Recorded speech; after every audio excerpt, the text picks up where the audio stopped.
What's up? And welcome. Happy new moon in Cancer 2021. Um, that also is, funnily enough, at 5 Central, or like at its highest point, 5 p.m. Central. So for us Chicago folk, that is a thing. For us, not. That doesn't matter. Um, but I just find that interesting because of fives.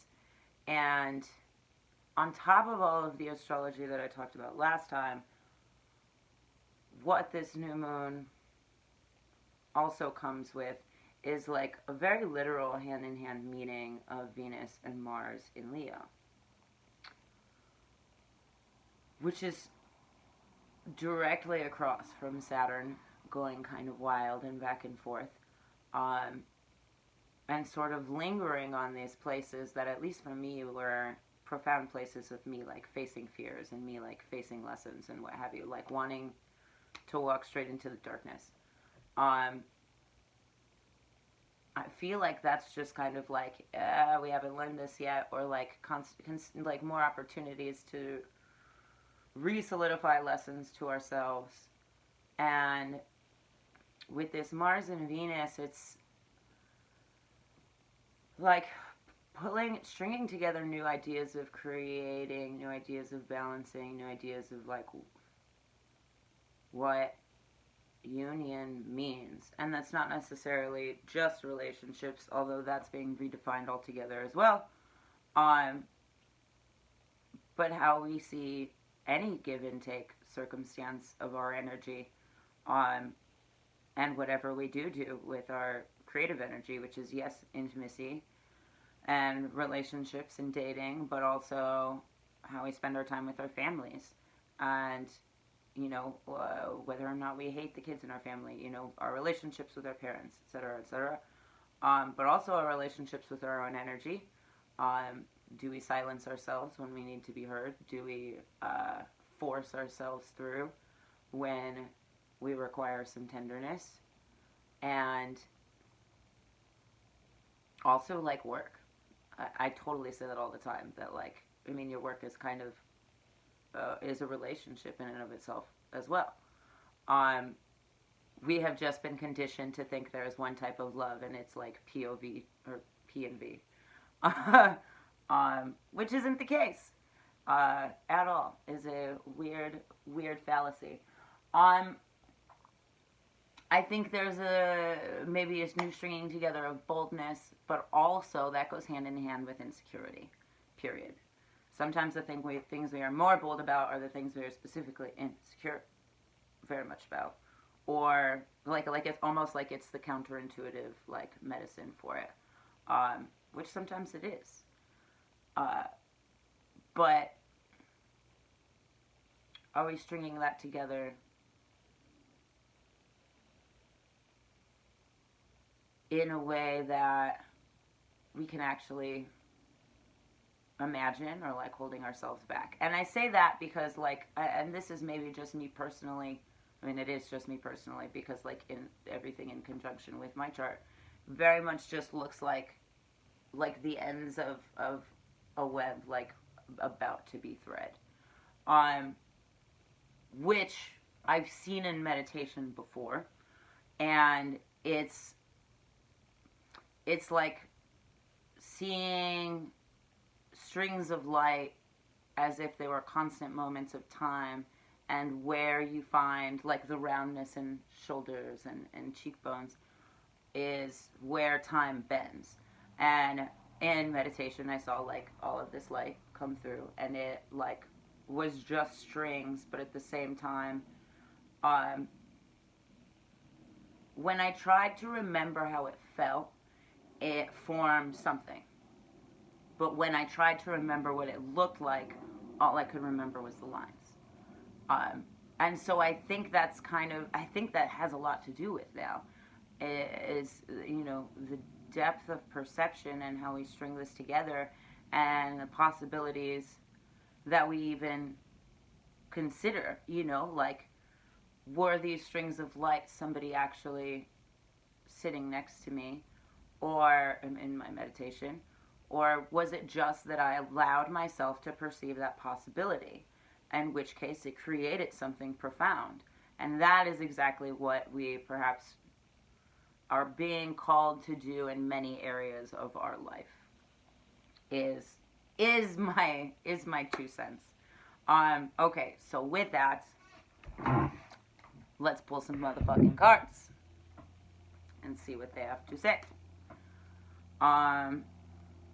See what they have to say about the general zeitgeist of this moon, and any ways we can prepare for what shall come of it.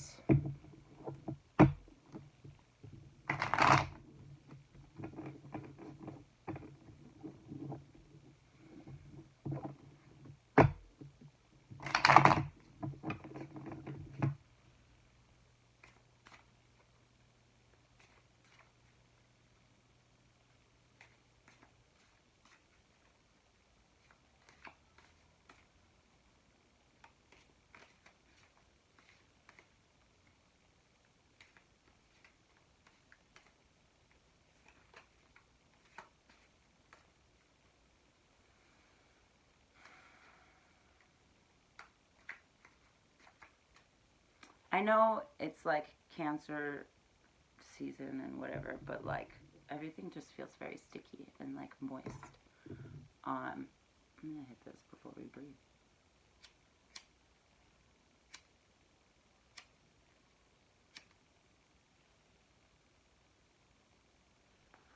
Or like the stickiness of a web and us attracting what it is that we perceive as possible. Interesting. Okay. We are hanging out, my friends. You're sitting across from me. I'm sitting across from you. There are cards in between us. Do me a favor. Plant your feet on the ground or whatever it is that floats your boat, as long as you feel a full ass breath about you. Reach your hands out around you or like in front of you and pay attention to any sensations that arise. We'll take 3 deep breaths in and out. On the inhale, just be with you, and on the exhale, imagine a shadow card rising into your hands. Party on. Take a deep breath in.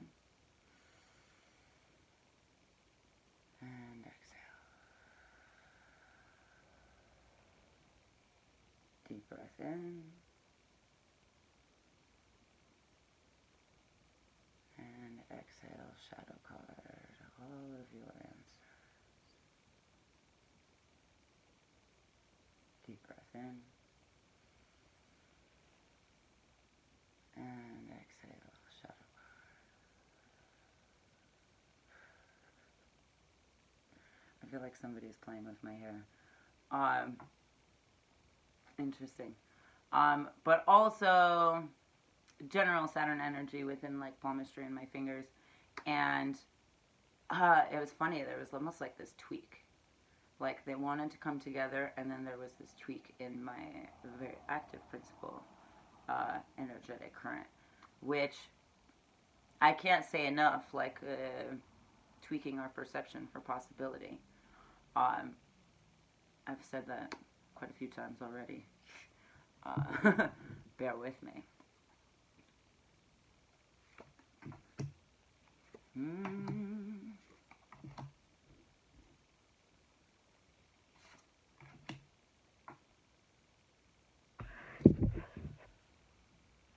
Four of Swords is the bottom, which I think is also kind of a joke. Like, or also just kind of my cards play, where it's just like post-transformation, post being touched by all of these alchemical concepts, in what feels like instability ultimately becomes home. That being at the bottom is like almost like a you have this to look forward to, but like the stability is always or the reward after alchemical transformation, though it is very tough, is always kind of waiting there for you at the end. It's almost like you have this to look forward to, but you also know that it's going to be a difficult thing to look forward to, perhaps. Or the after effect of a difficult situation. I also say that because that the ending of this is the Two of Wands, which of its many interpretations, is still just a fricative state. And that is union, that is creation, that is also, I don't want to say facing off, although that's already come up, but kind of like a reconciling, maybe, like shit that just has to be said, or shit that just has to be dealt with, shit that just, has to be done. It's almost like also there's friction in, like, fuck, I have to do this thing, really don't want to get up from the couch, or really don't want to get out of bed, and like that is friction in and of its own, of like wills fighting against each other. And your will to not, and your will to I should or must or whatever, and shoulds are not comfortable places to be. We could be more gentle about that, which is also maybe why I felt somebody playing with my hair. Interesting.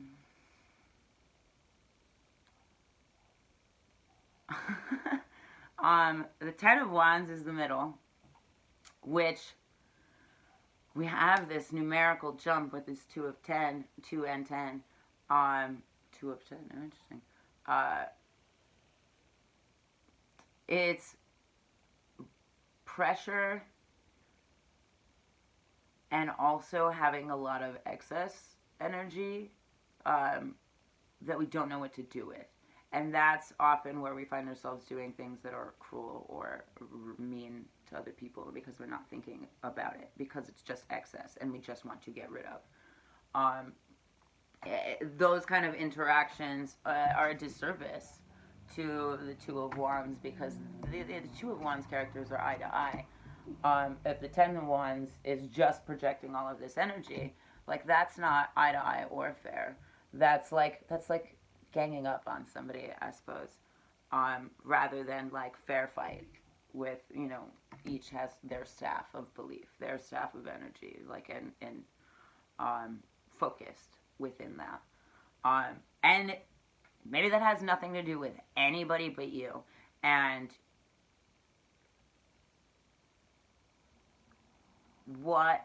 how you speak to yourself with that excess energy. Do you lash out on yourself, kind of thing? And like, if you're somebody with anxiety or any kind of depression, like, it's a physical feeling as well, of just like, I can't fucking stand myself, or like, I can't fucking stop thinking, or I can't fucking whatever. When I was younger, I used to like think that it was like I could hear my blood flowing or something, and it was like in my head, like, so filling that I needed to like let it out. So I was a cutter, which, a lot of the world is understanding, or has an understanding of, but not a full understanding of, and has only been on the rise amongst youth. And I've come to learn that intensity is not mistaken, but there are ways to deal with it. So now when I have these like overwhelming feelings of like blood rushing through my body and like it needing a release, I know that things like dancing are going to be really helpful. That things like, really intense yoga are really helpful. Things like, breaking glasses in an alley, or like in a condensed environment that I can sweep up later so that it doesn't harm anybody, is a way to express that energy without it being something that's either lashing out on anybody else or lashing out on me. And a lot of times the intensity we find is not with anybody else, it's with ourselves. And the intensity that we need to quell is petty with other people, but so intense with ourselves. And that can also be really weighty. So if you have that intensity and you don't know what to do with it, try anything. But also just talking about it, whether that be writing to yourself in a journal or recording yourself talking or whatever, is a way to pull it out of the muck. Gosh, like sifting cat litter. That's a terrible, not terrible, it's a very accurate metaphor, but like not the most pleasant, which is maybe exactly what we need. Because it's also such a simple task. Not the most pleasant task, but a very simple task of sifting and pulling out the icky weight of whatever that emotion is. The beginning and the first most of this is the star inverted. It's interesting actually that I read it like that. I didn't quite mean to. It just kind of it told its story that way. Because this is time twisting on us. In acknowledging it, I had to read from, what is that, right to left. But what we are acknowledging collectively, perhaps, is this from left to right, and all inverted, because what we acknowledge as truth right now is the antithesis to what we want to be truth, or maybe what we feel like we should be perceiving. We're like, yeah, limited possibility. Acknowledging and perceiving limited possibility within ourselves, but because it both starts and ends on this star, essentially, on the uncomfortable position, the Two of Wands, of recognizing that this star is not inverted, but upright to begin with, is this crazy zigzag action, which is 100% also just like energetically that crazy conjunction. On the medicine wheel, just like east to west fucking energy, just like bouncing back and forth. It is being stuck in the past and also obsessed with the future, which is the trouble with time travel.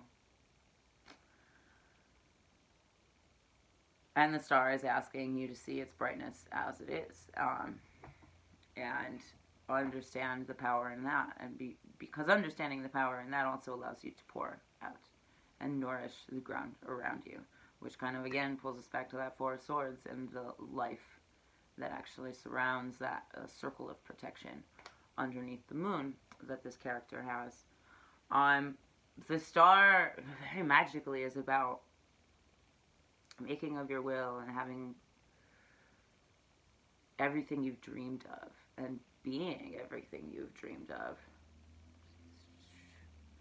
I'm numerically 17, which condenses to 8, which is new cycles of possibility. You know, like we can only kind of stay in the cycles of like, this isn't possible for me, like I'll never da-da-da-da-da, like I never thought I would have a fucking home.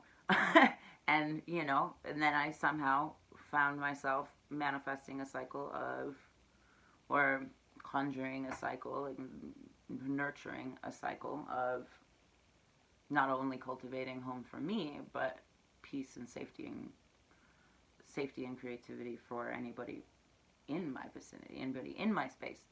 And that is very much like star energy reminder, is these reiterations of 8, 2, 4, 6, 7, 8, 8 on the stars there.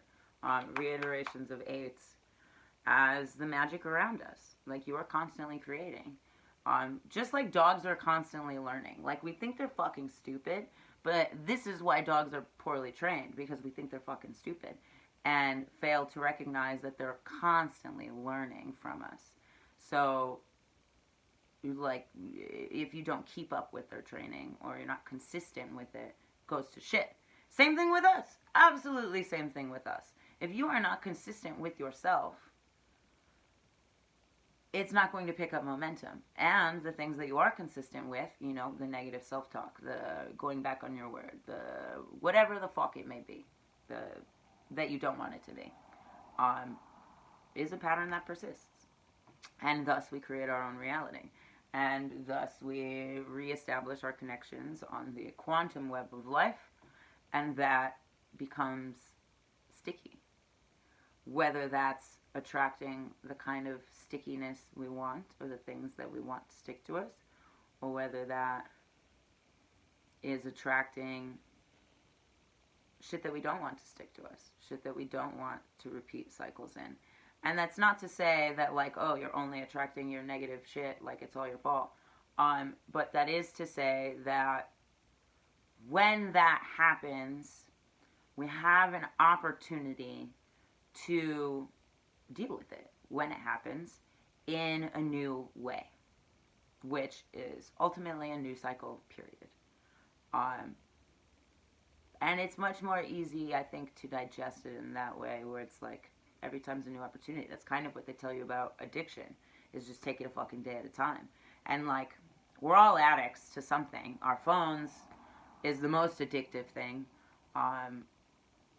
amongst like harder shit. But our phones, attention, validation, all absolutely things that we can be addicted to. And I say addicted because at some point you realize that it's not about, or that you've lost some of yourself in that, and it becomes about something outside of you. Addiction becomes a constant search outside of you that's just like reacting within you, unbeknownst to you. And the uncomfortable states of clarifying that relationship are also where we find such excess in creativity and connection. And what we always wanted, too. Because everybody wants creativity and connection. But however that manifests for you is specifically also. Boy, that's a lot. That's also kind of heavy, my friends. But in the best way possible.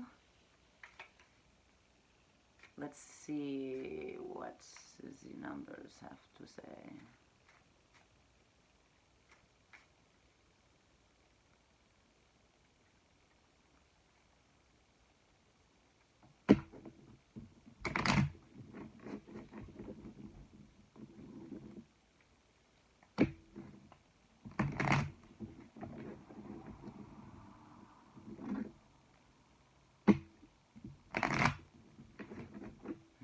That was nice.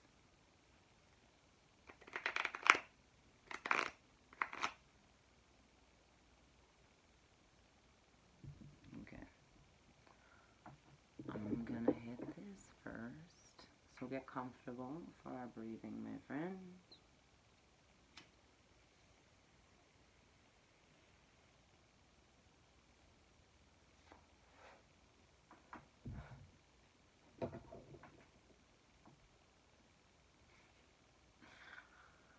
Funny. Okay. Like we are across from each other, like we are hanging out, my friend. Reach out in front of you like there are cards in between us. And we'll take 3 deep breaths together. Nice big inhale. And on the exhale, imagine a shadow card rising into your fingertips with all of our answers in card form. Deep breath in. And exhale, shadow card. Take a deep breath in. And exhale, shadow card.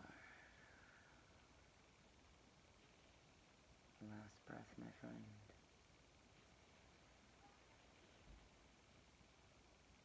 And exhale.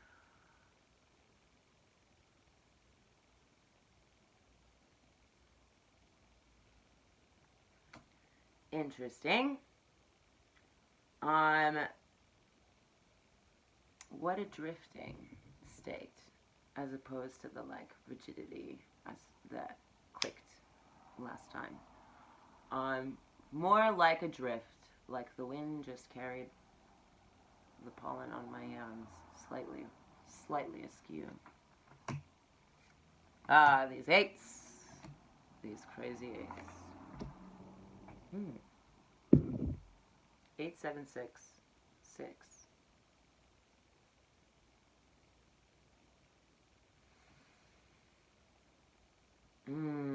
Which is also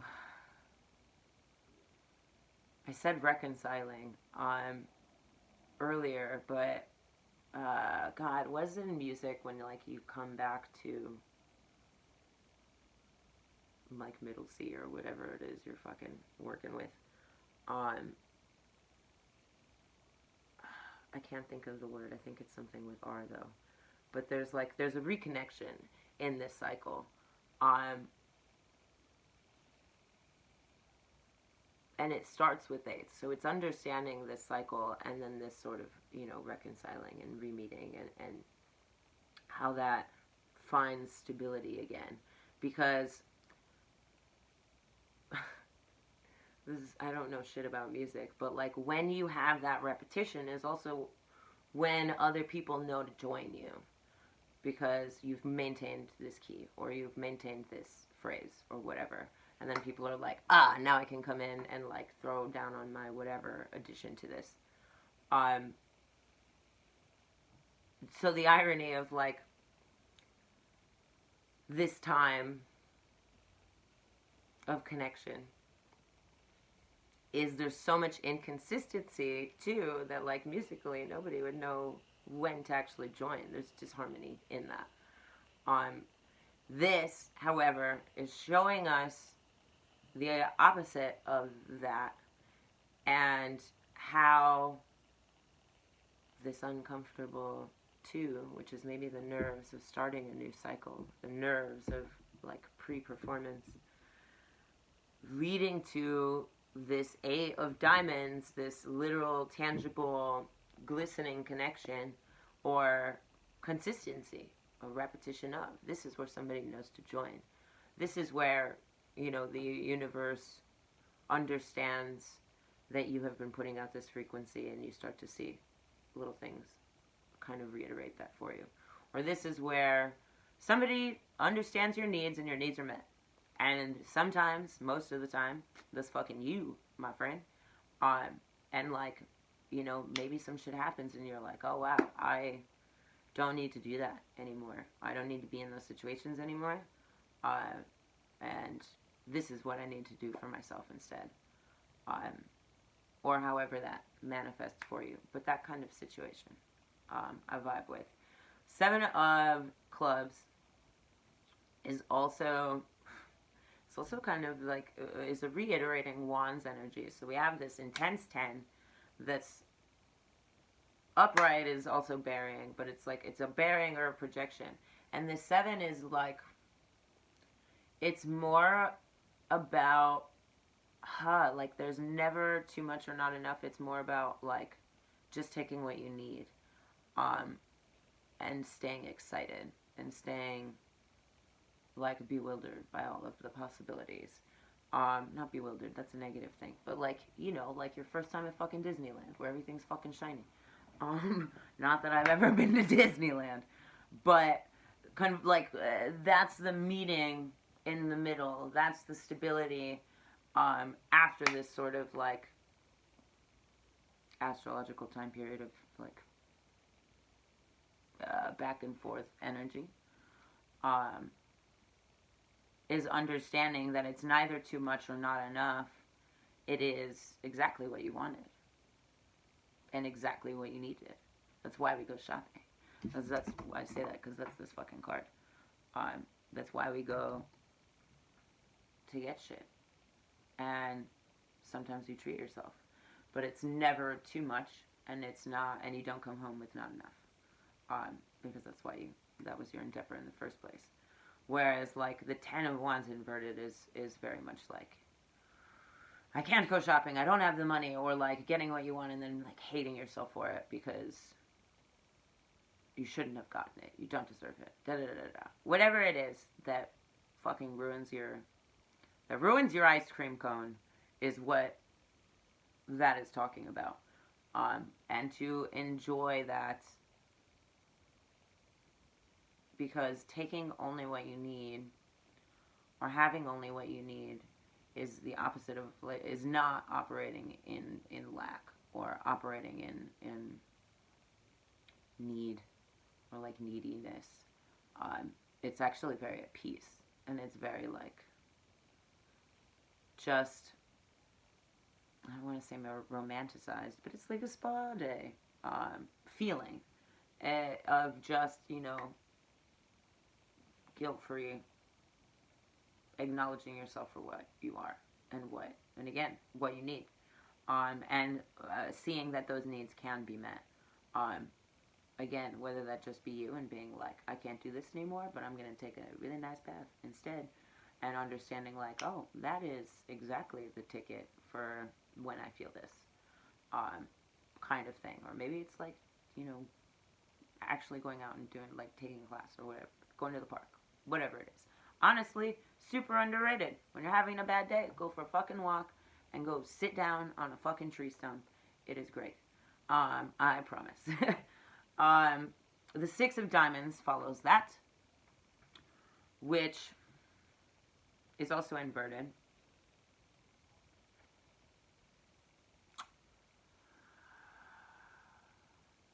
Oh, an earthy, but inverted. Oh, okay. So when you have this earth energy, is stabilizing and is part of the trajectory to bigger things. Um, the irony is you think seven would come after, but seven is the grace of whatever you believe in that reiterates this stability for both sixes and eights. I believe in threes, fives, and sevens. Sixes and eights and all that jazz are proof of that faith. But because it's inverted, let us not operate for the sky without grounded feet. Let us not, like he's very literally like going for a long shot, which like six of diamonds. That's a hell of a blessing. But that's because his feet are certainly on the ground and he can project. If you've ever fucking thrown a punch or thrown anything, it doesn't come from your shoulders. It comes from like your hip and your feet, and your foot, your pushing foot, to like throw down on all that trajectory. You need earth, you need stability. There's a reiteration of that in so many ways, shapes, and forms. When this is inverted, I feel like this is the negative cycle of not being grounded and shooting yourself down. Of like guilt for shooting for the stars. So like you humble yourself or something. Like there's guilt for being amongst the clouds. So you just aim for the ground. Like that sucks. And that's a huge disservice to you. And I can super relate. Like I have humbled myself many a time. And to an extent, before you know it, humbleness turns into insecurity because you've dimmed your light so often that you forget how bright you can be. The discomfort, because this is also under the Two of Wands, the discomfort, honestly, like in a healing perspective, it's uncomfortable to tell yourself you're worth something when so many situations or lives or whatever have people have told you the opposite. But it is a necessary healing process. And when those things are uncomfortable, like if you don't like being told compliments or what have you, and that's not to say catcalling or like you're so hot, but when people are like you're so talented, you're so smart, do you like get uncomfortable and find out why? Dig a little bit, and that is an uncomfortable process in and of itself. But you'll be surprised at how relieving that can truly be. And it's a maintenance thing, surely. The Six of Hearts that follows it, or like is the mood of the deck, is the bottom of the deck. Wow, it's exactly that. It's like long-term love, a balanced heart, and like I said earlier, even with the like strings and the stickiness, is not that you're necessarily like to blame for drawing negativity or whatever. destroying negativity. Um, but it is an opportunity to feel it out differently, you know, understand the situation differently, react differently. Just like when we find a knot in a tapestry, we have the opportunity to bypass it or untangle it and get it where we want, smooth and you know, something that'll feel good later. And also, as frustrating as untangling knots are, when you stop worrying about the separation and you just kind of finesse the feeling, so much easier. So much easier. And it's almost like they don't want to be rushed. Untangles don't want to be rushed. Just like, you know, we can't rush healing, we can't rush understanding, but we can allow ourselves feeling and possibility. Point blank. Even the outside agrees with me. That is perhaps where I'll leave you.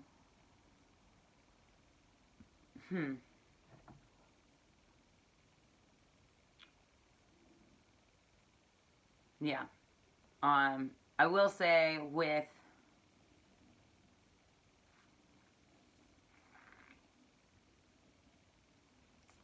I want to say with this earth is an easy breath exercise. It's just breathing in through your nose and out through your nose. It is very grounding, but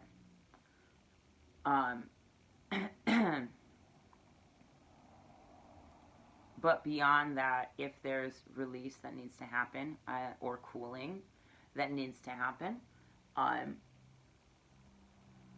breathing in through your nose and out through your mouth is a great way to do that, because it's not just a yogic breath, but it is a water-based breath. And with the weather the way it's been around here, I feel like it's important to recognize the quality of the water in our body, which is also 100% our cellular memory. So ground and feed your pain to the earth, but also go back to the river of yourself and become intimate with those waters again. Whatever that means to you, whether that's acknowledging the current and its chaos, or acknowledging and cultivating calm in the chaos. And why? I will leave you there before I rant more. But yeah, party on. Happy new moon. I hope it's lovely. It's always lovely. The moon is a lovely, lovely day. Yeah, I don't know if you want clarity on any of that, or if you want to do your own thing, hit me up. But until then, until next time.